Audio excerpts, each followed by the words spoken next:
800 francs le contenu de la pièce. Bon, les 500 si vous voulez. Oui. Et 500, il y a un preneur. 600. 600, 700. 700. 800. 800. Allez, 100 francs pour la machine à écrire. Il y a encore quelques jours, 6 personnes travaillaient ici, dans cette entreprise de la région parisienne. Une faillite comme il s'en produit en moyenne plus de 150 chaque jour à travers tout le pays. La vente aux enchères, c'est la fin du voyage. La dernière étape du long calvaire que doit endurer le chef d'une entreprise qui se meurt. En général, il ne vient pas ce jour-là pour ne pas avoir à assister au triste spectacle de la vente au plus offrant. Il faut vider les locaux, il faut accélérer les procédures. Ils nous remettent les clés d'entreprise et en fait on les soulage. On les soulage parce qu'ils n'ont plus cette responsabilité de ce local, de ce qu'il y a à l'intérieur. Et puis c'est une façon aussi de se dire, bon bah ça y est, je suis au bout de mon calvaire, parce que généralement ils ont traîné pendant 6 mois en étant pourchassés par les banquiers, en étant pourchassés par tout ce qui est les salariés qui veulent être payés. Bon, vous voyez ce que je veux dire, c'est un peu quelque part une délivrance.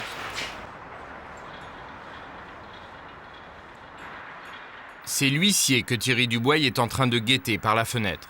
Thierry est patron d'une petite carrosserie automobile à Sartrouville, en banlieue parisienne. Depuis plusieurs années, son chiffre d'affaires ne cesse de baisser. Mais c'est surtout depuis son divorce, il y a 2 ans, que la situation s'est aggravée. C'est son épouse qui tenait la comptabilité de la société, un poste vital que Thierry n'a pu remplacer. Thierry est responsable de son affaire en nom propre. C'est donc sur ses biens personnels que les créanciers viennent désormais se payer. Enfin, tout ce que je demande, c'est qu'ils ne touchent pas quand même à la chambre des enfants, qui respectent quand même leur petit lieu, leur point de repère, quoi. Et ça qui me fait un peu peur, c'est surtout qu'ils touchent à la chambre des enfants. Ça, je ne voudrais pas qu'ils touchent. On ne sait pas ce qu'on peut faire. C'est pas là, on ne sait pas. Parce que s'il n'y a personne pour aider, personne pour soutenir. S'il n'y a personne, je crois que, je sais pas, peut-être qu'on peut se jeter par la fenêtre ou des choses comme ça.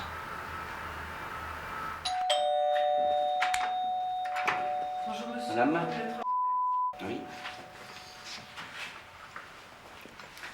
Bonjour messieurs. Avec plus de 500 000 francs de dette, principalement au Trésor public et à l'URSSAF, Thierry a été contraint de déposer son bilan. Ce qu'il ne sait pas au moment de la visite de l'huissier, c'est qu'en faisant cela, ses dettes sont immédiatement gelées jusqu'à ce que le tribunal de commerce statue sur son cas. Ce n'est pas aujourd'hui que l'huissier chargera son camion.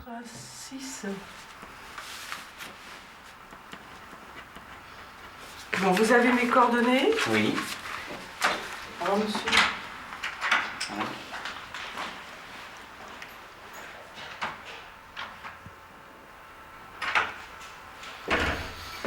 Bon, ben.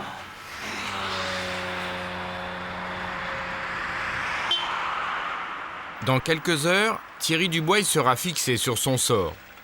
Comme tout chef d'entreprise déposant son bilan, Thierry est convoqué devant le tribunal de commerce. L'audience a été fixée à cet après-midi. Le tribunal décidera alors si la carrosserie doit être liquidée ou si elle peut encore être sauvée. Dans ce cas, elle sera placée en redressement judiciaire le temps d'une période de sursis pendant laquelle Thierry devra prouver que ses affaires peuvent repartir. Vous y pensez souvent, vous ennuyez quand vous travaillez comme ça? Oui, des fois, ouais. Et moins concentré sur ce qu'on fait, surtout quand il y a une voiture qui s'arrête devant. Si on voit un monsieur avec un costume, avec une petite mallette, alors j'ai dit ça y est, qu'est-ce qui se passe? Qu'est-ce qui va encore m'arriver? Ça, ça me le fait un peu à chaque fois, ça, quand je vois quelqu'un qui arrive comme ça. 4 salariés travaillaient avec Thierry lorsqu'il a repris l'affaire il y a près de 8 ans. Aujourd'hui, il doit se débrouiller avec un seul employé et un apprenti. On se bat pour une entreprise, on essaye de conserver aussi les emplois, et puis on essaye de faire sa vie, quoi, de faire un petit patrimoine, de vouloir garder ce qu'on a fabriqué, quoi. Et du jour au lendemain, si ça disparaît... Comment vous allez réagir si c'est liquidé? Je sais pas. Là déjà, ce matin, j'ai quand même pris beaucoup de calmants, parce que ce matin, je tremblais de partout. Je sais pas ma réaction. Dans 4 heures. Dans 4 heures, ça va être vraiment le moment décisif. Alors j'espère qu'ils vont me donner quand même une réponse très rapidement, parce que vivre une journée comme celle-ci, je ne peux pas en vivre une deuxième.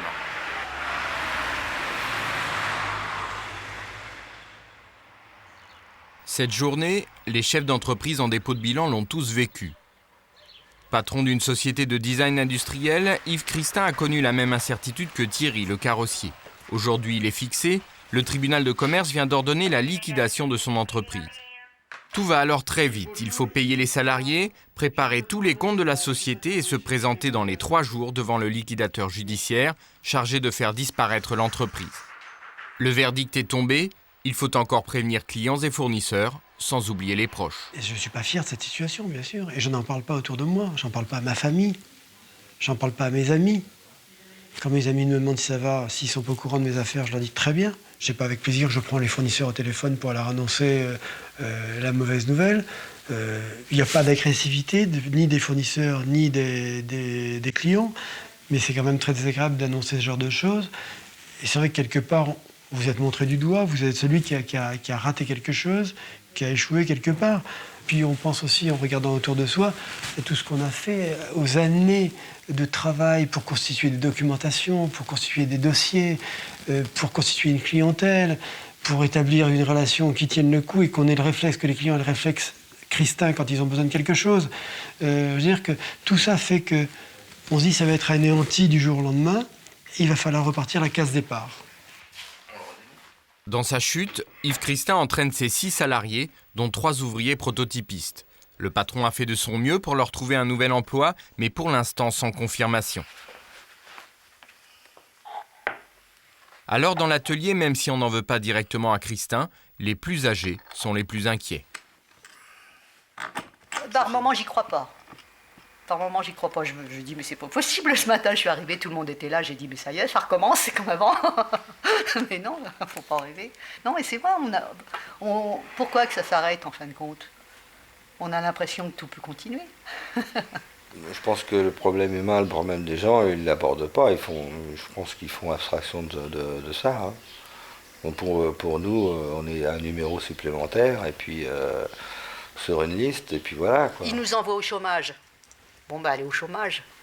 Mais et ils s'en lavent les mains après. Puis ils passent à un autre dossier. Puis ils diront aussi à ces gens-là, bon, allez au chômage. Et les gens iront au chômage. Et vitam aeternam, tout le temps, et aller au chômage. Jusqu'où ça va aller? Le tribunal de commerce de Bobigny.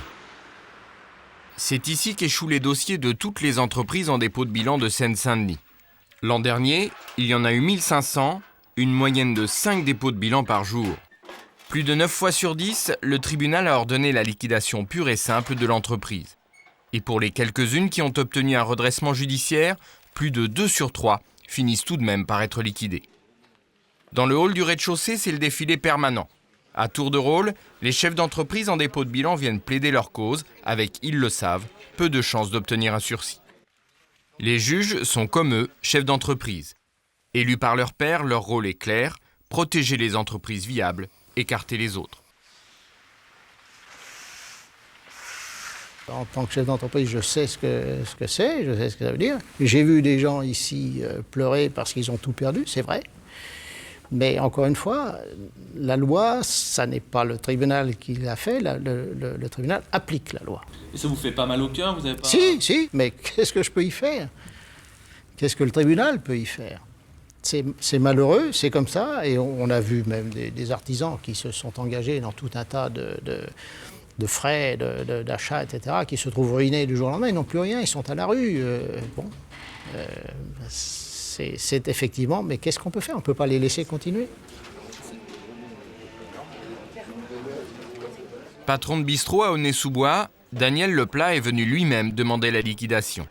Un crédit trop lourd sur le dos, une importante pension alimentaire à payer à son ex-femme, une baisse notable de la fréquentation de son café. Daniel jette l'éponge.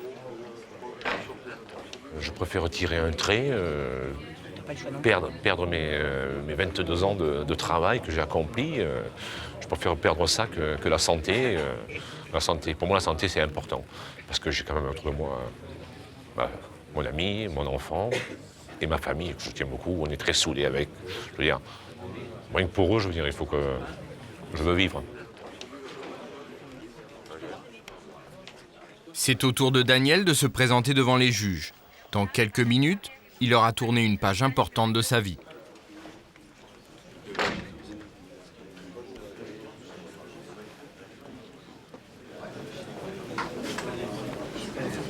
C'est sûr qu'il va avoir le moral à zéro, puis sa fierté après un coup. Hein. En espérant que ça aille mieux. Ouais. Ça aille mieux.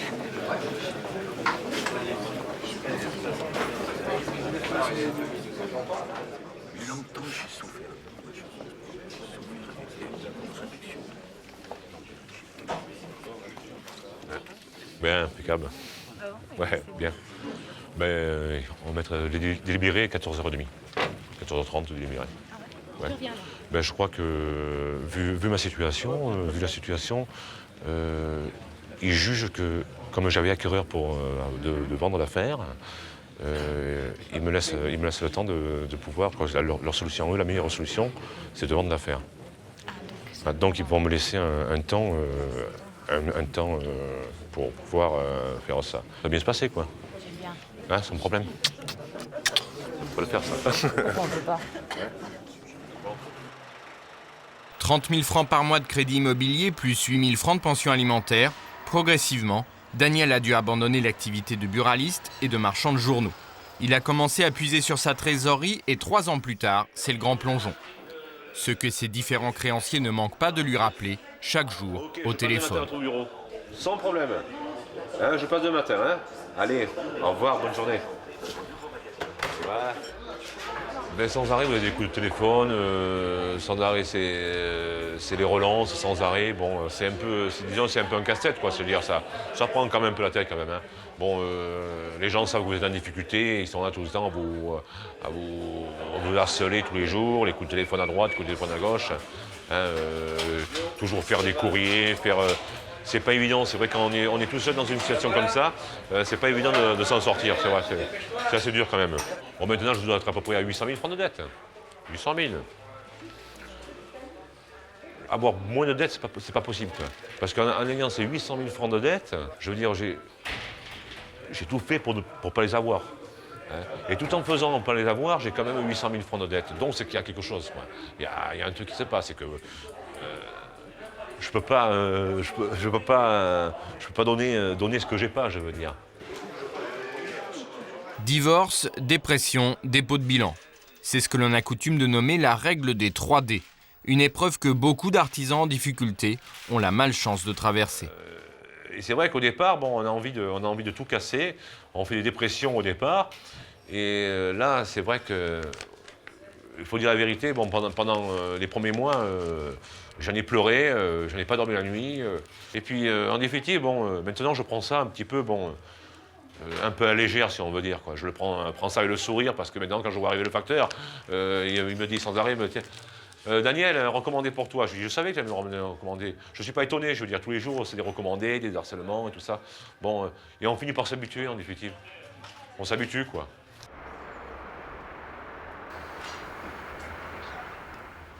Quelques minutes avant de se rendre au tribunal de Versailles, Thierry déjeune en compagnie de son ex-femme, Christine. Malgré leur divorce, elle continue à le soutenir dans les moments les plus difficiles. C'est notamment elle qui se rend la plupart du temps auprès des créanciers pour tenter de négocier les dettes de Thierry. Une activité particulièrement pénible. Vous passez pour des gens incompétents, tout petits, qui ne payent pas la facture, qui sont feignants, qui font rien, des escrocs, des moins que rien, quoi. On est manque de dignité, pas d'humanité, manque de respect aussi. Hein. Donc c'est grave, quoi, quand on y attache de l'importance. Hein. Pourquoi vous faites tout ça, alors ?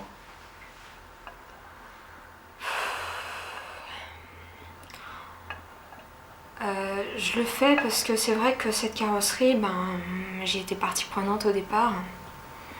Donc à partir du moment où on accepte de prendre en charge une société, je veux dire, on peut pas, c'est comme un enfant, c'est comme un mariage aussi, c'est plein de réflexions avant de passer à l'abandon. Puis parce que c'est le père de mes enfants, que psychologiquement c'est hyper important d'avoir un père qui garde toute sa dignité. Donc c'est important pour eux. qu'on puisse aider leur père à s'en sortir. Voilà.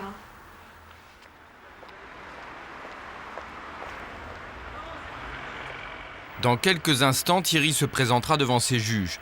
Il n'aura alors que quelques minutes pour défendre son dossier. Pour éviter la liquidation de sa carrosserie et donc obtenir un redressement judiciaire, Thierry doit présenter un plan de continuation crédible. Il doit expliquer aux juges comment il compte s'en sortir. Ça va faire 8 ans quand même que je me consacre à mon entreprise. Si en 10 minutes, il faut que je me défende. Surtout que c'est sans appel, sans rien. Je trouve ça quand même un peu juste. Hein. C'est pour étudier un dossier.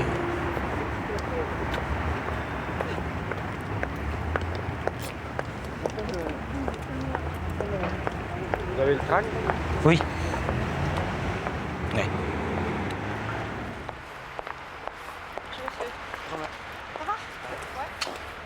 La loi autorise Thierry à être assisté d'un avocat. Cet après-midi, les juges entendront 14 autres patrons dans son cas. Statistiquement, 1 ou 2 d'entre eux seulement obtiendront satisfaction.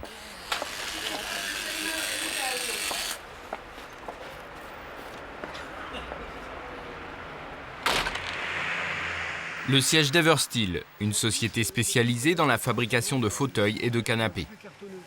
Eversteel est l'un des gros clients d'Yves Christin, pour qui il a dessiné plusieurs prototypes.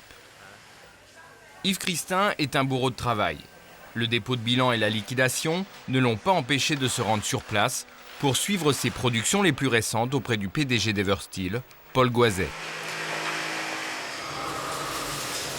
En fait, aujourd'hui, en effet, j'aurais dû cesser l'activité, mais le fait d'arrêter de déposer le bilan pour notre entreprise ne signifie pas que je n'ai pas des hommes en face de moi, des interlocuteurs qui sont des industriels et qui ont des attentes. Donc je ne peux pas du jour au lendemain leur dire « j'ai arrêté mon activité, au revoir ». Après 25 ans d'existence, la société Eversteel connaît aujourd'hui, elle aussi, des difficultés. Malgré leurs bonnes relations, elle n'a plus les moyens de faire appel à la créativité d'Yves Christin. On voit bien le déclenchement, la butée de la poignée. Pour arriver à trouver des fabricants qui ne fassent pas comme tout le monde, c'est-à-dire qui copient, les 3/4 des fabricants copient pour tirer les prix vers le bas. Qui peut amortir 5 personnes depuis 2 mois à l'étude sur un produit comme ça? Qui peut l'amortir? Il faut m'expliquer. Moi, j'ai des mécaniciennes ici, elles sont payées 8000 francs. Vous voyez, je le dis, 8000 francs par mois. Vous allez en Pologne, vous allez en Hongrie, vous allez les payer 1500 francs par mois. Bah, dites-moi, expliquez-moi, quand on vient de me faire des cours. Moi, je suis preneur. Hein. Année après année, la progression constante des dépôts de bilan n'est pas une mauvaise affaire pour tout le monde. Pour les mandataires de justice, ce serait même plutôt le contraire. Payés au pourcentage, ils sont désignés par le tribunal de commerce pour assister le chef d'entreprise qui bénéficie d'un redressement judiciaire. Thierry sort tout juste du tribunal de Versailles. Bonne nouvelle, les juges lui ont accordé le sursis qu'il espérait. Accompagné de son avocate, Thierry se rend donc chez l'administrateur judiciaire pour la suite des événements. Pour suivre l'affaire de Thierry, la Cour a désigné maître Jean-Louis Laureau. Thierry n'est plus autorisé à signer le moindre chèque. Une fois par semaine, il devra se rendre dans ce bureau pour faire viser ses comptes. Au moindre écart, l'administrateur demandera l'arrêt de l'activité, car en cas de nouvelle dette, il peut lui-même être déclaré responsable. Ce que je constate en tout cas, c'est que beaucoup ont envie de se battre, hein, car l'entreprise, ils la considèrent comme leur enfant, hein, et qu'ils ont envie de la sauver.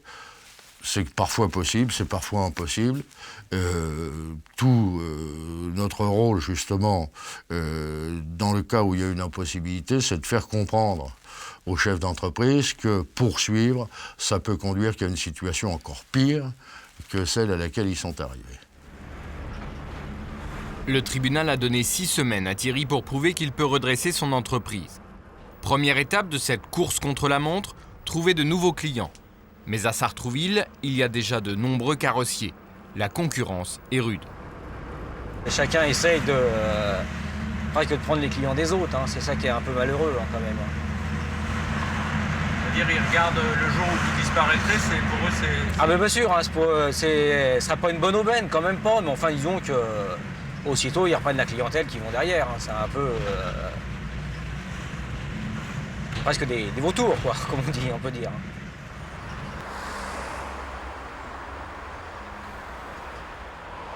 Je peux vous laisser quelques cartes. Thierry tente sa chance auprès d'un marchand de voitures d'occasion. Vous avez une voiture avec voilà, c'est ça. Voilà, nom, ouais. voilà. Bon, je vous laisse mes cartes là. Ouais, d'accord. Comme ça, vous m'appelez, je viens aussitôt, je vous fais des devis en forfait, quoi. Bon, très bien. Okay. Je vous remercie. Je te remercie. Allez, à bientôt. Ouais. Monsieur, vous recevez souvent des visites de collègues comme ça qui cherchent du travail? Oui, ça nous arrive. Ouais, pas mal. Oui. Et par rapport aux autres, vous êtes solidaires ou... Solidarité entre nous. C'est une question de fric, c'est tout. Solidarité, je pense.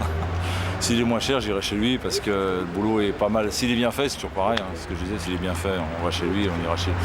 Mais de là faire bosser un peu tout le monde, on peut pas parce qu'on n'a pas assez de taf déjà nous pour faire ça. Mais solidarité, je pense pas, on peut pas laisser ça comme ça. Je pense que c'est chacun se débrouille. Le parcours du combattant n'est pas terminé pour Yves Christin. Le tribunal ayant ordonné la liquidation de son entreprise, il doit maintenant se rendre chez le liquidateur désigné par les juges. C'est lui qui assure la fermeture légale de la société, procède au licenciement du personnel et veille au remboursement des différents créanciers. Maître Jacqueline Cariven explique à Yves Christin les différentes étapes de la fermeture définitive de sa société. Elle va également lui apprendre une nouvelle à laquelle il ne s'était pas préparé. Son principal concurrent vient de se porter candidat au rachat de son entreprise. Voilà. C'est un concurrent à vous? Oui, madame. Très proche. Très proche. Quand j'ai montré à M. Christin l'offre d'acquisition d'un concurrent, je conçois tout à fait que cette offre le peine, parce qu'il s'aperçoit que parce qu'il est par terre, il arrête toute activité. Qu'est-ce que font les autres vautours? Ils viennent dire, bah, tiens, on va récupérer ce qui reste, on va lui prendre le peu de clientèle qui lui reste, on va lui prendre même son mobilier, etc. De retour à son entreprise, Christin fait le compte-rendu de la réunion à son personnel. On a vu Maître Cariven. Vous arrêtez, donc c'est terminé pour vous. Votre mission est achevée. Vous n'attendrez pas des mois pour être payé. Ça devrait se faire sous un délai de 8-10 jours. Vous ne soyez pas pénalisé trop longtemps. Mais Yves Christin n'est pas au bout de ses surprises. Son plus ancien prototypiste lui annonce qu'il va désormais travailler pour son principal concurrent, celui qui cherche à reprendre sa société. Donc il vous prendrait là-bas? Éventuellement, il me prendrait là-bas. C'est donc vous qui devez informer? C'est plus ou moins moi qui l'ai informé. Je sais très bien que je m'en vais chez un concurrent direct, mais moi j'ai encore 13 ans à travailler, donc il faut que ces 13 ans-là, j'arrive à les combler le mieux possible. Vous ne pensiez pas que votre concurrent serait intéressé par l'entreprise? Je n'ai pas voulu y penser. Non, mais il récupère mes collaborateurs, il récupère ma clientèle, il récupère mes outils, et puis pourquoi pas ma femme, quoi, je veux dire. C'est facile, en plus, il recrute des gens très compétents. Alors, bon, j'ai pas su, moi, les garder avec moi parce que les choses sont passées différemment. Il récupère le meilleur, quoi, je veux dire. Ça fait toujours un peu mal, quoi. Le Chiquito cherche un repreneur. Le tribunal de Bobigny a donné 2 mois à Daniel pour boucler l'affaire. 3 semaines après l'audience, Daniel est tout près du but. Un acheteur s'est manifesté. Le montant de la transaction tourne pour l'instant autour de 500 000 francs, soit moins du quart du prix auquel Daniel a acquis l'établissement. À ce prix-là, le repreneur est confiant. De toute façon, un bar, je pense que ça marche. Et puis, à partir du moment où on a les 3 réunis, bar, tabac et presse, c'est obligatoire que ça marche. Pourquoi est-ce que lui y arriverait par exemple et vous n'auriez pas réussi? Mais la différence déjà, lui, quand il va prendre mon affaire, c'est que déjà au départ, bon, il va déjà pas la payer au prix que je l'ai payé moi. Il va pas avoir les crédits que j'ai moi. Il va pas avoir le problème de pension alimentaire, de tout ça, et qui ressort de tout ça, parce qu'en définitive, je perds tout. Je suis arrivé à faire un capital, et ce capital, je veux dire, je le perds en 3 ans. Je veux dire, donc je repars sans rien, quoi. Je repars à zéro, disons. À 48 ans, je repars à zéro.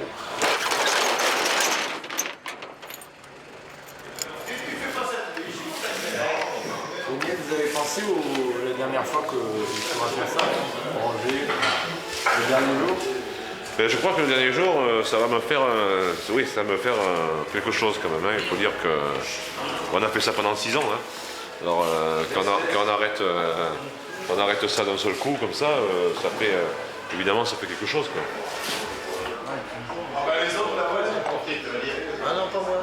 Moi malheureusement, bon, je pars pas comme j'aurais dû partir, mais je le prends au-dessus de moi.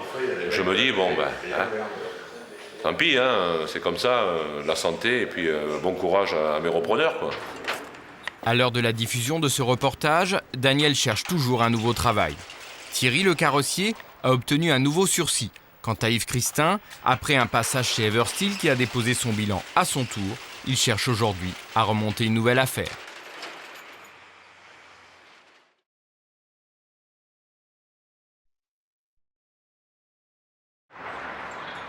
C'est l'huissier que Thierry Dubois est en train de guetter par la fenêtre. Incapable de faire face à ses dettes, ce carrossier de la région parisienne a dû mettre son affaire en dépôt de bilan. Thierry est responsable de la carrosserie en nom propre. Ce sont donc sur ses biens personnels que les créanciers viennent se payer. Enfin, tout ce que je demande, c'est qu'ils ne touchent pas quand même à la chambre des enfants, qui respectent quand même leur petit lieu, leur point de repère. Quoi. Et ça qui me fait un peu peur, c'est surtout qu'ils touchent à la chambre des enfants. Ça, je ne voudrais pas qu'ils touchent. On ne sait pas ce qu'on peut faire, c'est pas là, on ne sait pas, parce que s'il n'y a personne pour aider, personne pour soutenir. S'il n'y a personne, je crois que, je sais pas, peut-être qu'on peut se jeter par la fenêtre ou des choses comme ça. Bonjour monsieur. Madame ?